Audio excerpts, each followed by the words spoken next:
કે જેના બલોયા પહેર્યા હોય બૈરાને પૂછી જવો, જરાય ચિંતા છે? જરાય નહીં. કારણ કે એમને કોકના બાના પહેર્યા છે, ધણીના બાના છે, એ ન ફકરી ફરી શકે અને ન ધણિયાનું કામ નથી. તો આપણે સાચા ધણીના બલોયા પહેર્યા છે, પણ સત્યના આધારે રહેજો, સતવચનના આધારે જીવનમાં જે બોલો એટલું બને ત્યાં સુધી પાલન કરવાની કોશિશ કરો, અને પાલન ના કરી શકો તો પાલન થાય એટલું જ બોલવાની કોશિશ કરો. બેમાંથી જે સારું લાગે તે. 12 વર્ષનો જોગ છે. 12 વર્ષે કમાણી પરિપક્વ થાય, 12 વર્ષે આ વચન પરિપક્વ થાય. ખાલી ગાંધરીએ પાટો બાંધ્યો તમે જુઓ, ખોઈલો તો શક્તિને જ્યારે તમે રોકો છો અને એમાં એક પૂરા ગુરુ મળી જાય, એની તો વાત જ અલગ છે.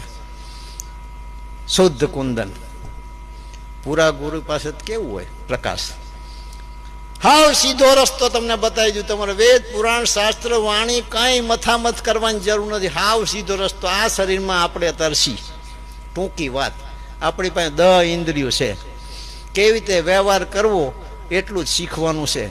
શું જોવાનું જોવું, શું સાંભળવાનું સાંભળવું, શું ઊંઘવાનું ઊંઘવું, શું ખાવાનું ખવાય, શું અડવાનું અડાય, શું કરવાનું કરાય.